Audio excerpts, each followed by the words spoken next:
Bonjour, je vais vous faire une vidéo récapitulative de toutes les consoles pour jouer à tous les jeux gratuitement et toutes les façons qu'il y a pour jouer à tous ces jeux. Alors commençons. Pour la NES, eh bien pour la NES, il n'y a pas 36 solutions. Si elle n'est pas modée en RGB, qui est un mode assez coûteux et assez compliqué à faire, la seule façon, c'est comme j'ai déjà dit en vidéo, c'est de jouer sur Wii. Parce que sur Wii, elle est directement branchée en RGB. Et donc vous aurez une meilleure qualité que la NES. Et puis l'émulateur NES sur Wii, eh bien, il a été encore mis à jour en 2025. Donc pour moi, il est parfait. C'est le meilleur émulateur sur cette console. Et en plus, vous pouvez donc jouer sur une belle télé cathodique en RGB. Et ce sera même plus beau que sur la NES d'origine. Donc voilà, ne vous prenez pas la tête à acheter un Everdrive à 50 euros pour la NES. Ça rendra plus moche que jouer sur la Wii à la NES. Passons à la Super Nintendo. Pour la Super Nintendo, il vous faut un Everdrive. Alors, si vous avez le budget, achetez directement l'Everdrive de chez Krix parce qu'il peut jouer à tous les jeux. Moi, j'ai acheté l'Everdrive de chez AliExpress qui a les puces additionnelles DSP1, DSP2, DSP3 et DSP4. Parce que en fait, vous savez, sur la SNES, eh ben, les cartouches ont chaque fois des puces additionnelles. Donc c'est l'Everdrive le plus chiant, on va dire, mais bon, si vous avez cet Everdrive là, c'est largement suffisant, hein. Il y a 95% de la ludothèque que vous lisez. Pour moi, les seuls jeux qui sont dommages que je ne peux pas jouer, c'est Megaman X2 et Megaman X3. Sinon, bah, vous pourrez jouer à tous les jeux avec cet Everdrive. Il coûte 30 euros. C'est celui-là. C'est l'Everdrive V3. Et vous avez le DSP1, DSP2, DSP3 et DSP4 dessus. Voilà. Pardon. Pour la Mega Drive. Alors pour la Mega Drive, c'est un Everdrive assez cool. C'est seulement 30 euros et bon, il n'y a pas de puce additionnelle. Donc là, vous pourrez jouer à tous les jeux avec cet Everdrive de chez AliExpress. Euh, et en bonus, la Mega Drive est rétrocompatible Master System. Donc c'est assez génial. Vous pouvez mettre tous les jeux Master System pardon, sur cet Everdrive de Mega Drive. Donc c'est assez cool, hein. Vous n'avez pas à vous prendre la tête.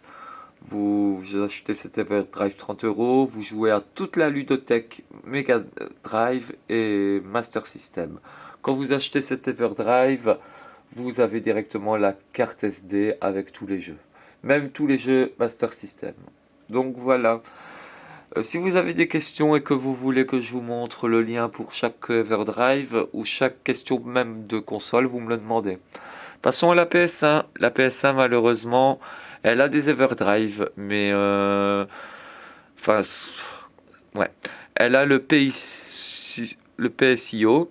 C'est un espèce d'Everdrive qu'on met là-bas en haut, là-bas à l'arrière, mais ça nécessite quelques soudures. C'est compliqué. Enfin, moi, je suis pas doué en soudure, je déconne à chaque fois, donc ça m'a pris la tête. Je ne fais pas ça. Il y a après le X-Station, c'est un Everdrive à la place du lecteur CD. Mais ça nécessite encore de la soudure, donc je n'ai pas choisi ça. Moi, j'ai hacké la carte mémoire. C'est en fait un petit hack qu'on fait sur carte mémoire. Ça s'appelle le PSX Boot.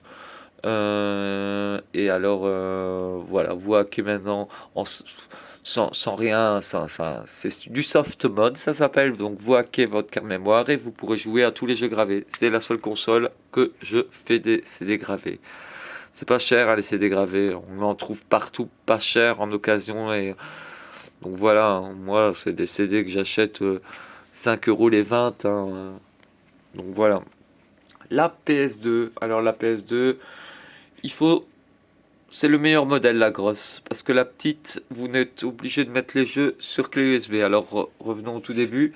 Vous devez acheter une carte mémoire pour la PS2, PSX Boot, euh, Open PS2. Voilà, OPL, ça s'appelle. C'est 5 euros maximum sur AliExpress. Vous la mettez, la PS2 se lance directement et vous pouvez lancer vos jeux sur clé USB ou sur disque dur SATA directement à l'arrière. Donc c'est pour ça que je vous dis, si vous avez une PS2 Slim, vous serez obligé de mettre les jeux sur clé USB. Si vous avez une grosse PS2 comme la mienne, il faut, parce que c'est le mieux, mettre les jeux sur disque dur à l'arrière. Pourquoi c'est le mieux à l'arrière? Parce qu'en fait, le port USB de la PS2, c'est vieux, hein, c'est même pas du 2.0. Donc en fait, le problème, c'est que les jeux se lancent parfaitement, sauf quand il y a des cinématiques à certains jeux, ben, ça rame, ça déconne. Donc voilà, si vous avez une PS2 Slim, bon bah tant pis, vous n'avez pas le choix, vous utilisez la clé USB. Vous verrez, il y a des fois des petits problèmes. Donc s'il y a des problèmes, bah, vous pouvez à la rigueur graver vos jeux sur DVD. Avec la carte mémoire modifiée, vous pourrez jouer au DVD modifié. Mais si vous avez une grosse PS2, là c'est jackpot, c'est beaucoup mieux. Vous achetez un disque dur de 180 Go, 300 Go, ça vaut rien du tout. Et c'est bon, les jeux se lanceront très très vite, parfaitement, même mieux que sur DVD vierge. Euh, Passons à la Saturn. Alors la Saturn, ça fait pas depuis très longtemps que ça existe, hein, 2-3 ans. C'est le Saru. Le Saru, c'est vraiment génial, hein. Ça utilise la carte, le lecteur de cassette, on va dire, à l'arrière. Voilà, ça fait un Everdrive. Il fonctionne du feu de Dieu. Moi, j'ai aucun jeu qui me déconne, hein. Aucun jeu. Avec la dernière mise à jour, ça fonctionne parfaitement. C'est un Everdrive qui vaut, ouais, c'est l'Everdrive le plus cher sur Saturn, mais bon, c'est de la qualité aussi. Il coûte 50 euros, je pense, cinquantaine d'euros, et de là, bah voilà, vous pouvez lancer tous les jeux, même traduits en français ou tous les jeux japonais qui ont été traduits par nos fans, ça se lance parfaitement. Voilà, c'est le meilleur Everdrive pour moi, Saru. Il fonctionne du feu de Dieu. Pour la Nintendo 64, bah c'est pareil, hein. J'ai mis un petit Everdrive de chez AliExpress, il n'y a aucun problème. Ça fonctionne du feu de Dieu aussi. Il n'y a rien à dire là-dessus. Vous achetez l'Everdrive de chez AliExpress à une trentaine d'euros, il fonctionne nickel, sans souci. Pour la PS3, ben, il suffit de la hacker en fait, hein. Vous la hackez, c'est tout, hein. Vous la hackez et vous jouez à tous les jeux sur disque dur externe, c'est tout. Elle est hackée, c'est tout, point barre. Pour la Wii, bah la Wii, rien à dire, hein. Elle se hack en 10 minutes maximum, hein. Donc vous la hackez et c'est pareil, vous jouez à tous les jeux sur disque dur externe. Où j'en suis? Pour la DS, la 2DS, la DS, moi je joue à tous les jeux DS et 2DS, 3DS sur une 2DS. C'est pareil, vous la hackez et vous pouvez jouer à tous les jeux de 2DS et DS. Ça fonctionne du feu de Dieu. Pour la PSP, bah la PSP, voilà, c'est la console qui a été hackée le plus rapidement dès sa sortie. Donc voilà, vous la hackez, vous pouvez jouer à tous les jeux PS1. Enfin, je vous conseille pas si vous avez une PS1 d'origine. Mais voilà, tous les jeux PSP, vous les mettez sur carte mémoire et elle lance tous les jeux en 2-2. C'est parfait aussi. Je pense qu'on est arrivé à toutes les consoles. Pour la Wii U, bah la Wii U, c'est pareil, elle est hackée facilement. Donc vous la hackez, c'est tout. Pour la Switch, ouais, c'est compliqué la Switch, hein. Enfin, moi, la mienne est hackée parce que c'est la première version, mais le problème c'est que c'est une galère après pour jouer en réseau. Dès qu'il y a une mise à jour, faut mettre à jour le truc. Euh, ouais, la Switch vaut mieux.